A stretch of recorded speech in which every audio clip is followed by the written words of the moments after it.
Hey everyone, and welcome to our midweek devotional time at University United Methodist Church of Baton Rouge. My name is Karen Milioto, and I'm the Director of Discipleship and Formation.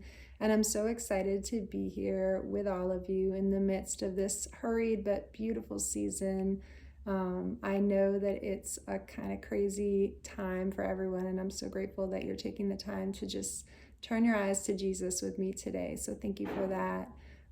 If you have been following along with us through our series and our devotional guide, The Weary World Rejoices, we have been taking a little time exploring the practice of lament. And over the last couple of weeks, we worked on declaring our weariness, on naming and claiming and handing over to God the things that are burdening us today, the stuff that we see in the world that just doesn't seem like it's as it should be, and handing it over in these written declarations to God in prayer.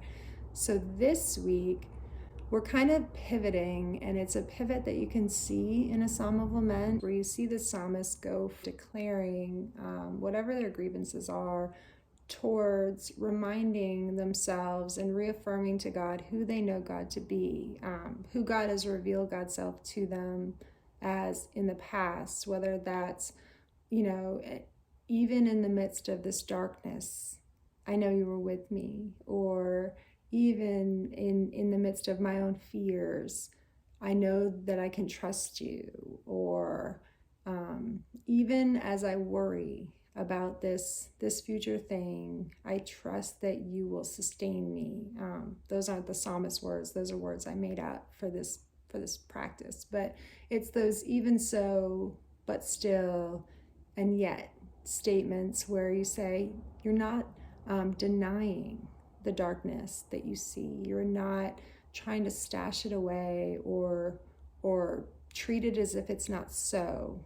You're naming it, and then also saying, and yet God is faithful, and yet God is with me, and even so, God will protect me, God will sustain me, God will move me through this thing, through this world, towards his kingdom in perfect time. And so it's often something that's a statement, but it's also rooted in story. It's also something that comes to us from knowledge of God as it's been revealed to us through our own lives or through Scripture. And it's something that you can see really beautifully as a tradition that we watch in the Israelites, where they're receiving the law from Moses, and Moses is teaching them to become a people who regularly reminds themselves of their stories. So he says, tell the story of what just happened to us in the wilderness and in Egypt over and over and over again. Tell it to your kids, write it on your doorsteps, wear it on your body. Don't ever forget this story that we were slaves in Egypt and God brought us out with his mighty hand, and we were wandering in the wilderness and God brought us into this land of promise. And really, for me, one of the most beautiful places to see this tradition of storytelling lived out is in Stephen in the New Testament, where the early church is being persecuted and he's being stoned to death. And he's reminding himself of that story that's no doubt been told to him, and that he's told himself over and over and over again throughout his whole life, because that was their custom.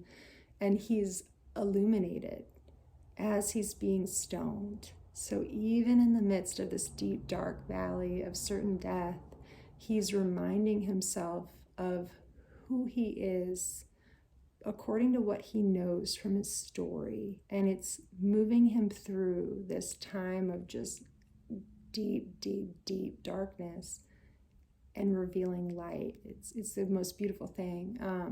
And so our practice this week is to remind ourselves of our stories and to kind of tap back into our memory banks of times when God's revealed himself to us, and to write that down, and it could be something incredibly simple, or it could be something very, very big. It doesn't matter the scale of it. What matters is that we remember it and that we take note of this time when we saw God act on our behalf or on behalf of someone else in the world in a very real way. Or it could be a story in Scripture that just sticks with you. And just write it down and then think about what that story reveals to you about God's nature. Does it show you that God is near to you? Does it help you understand how God provides? Did it let you see how even in your even in isolation, God is near?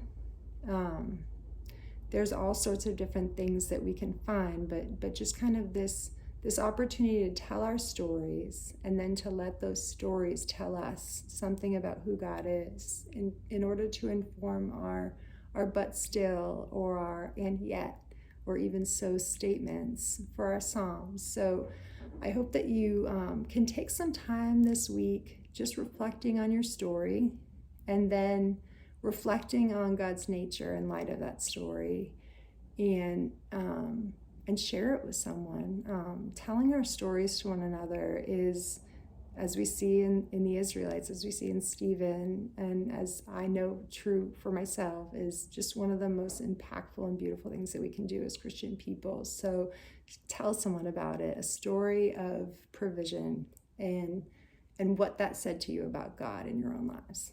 So I hope that this practice continues to bless you. I hope that you'll join us as we continue our way through Advent together as a church. And I hope you have a wonderful week. Bye.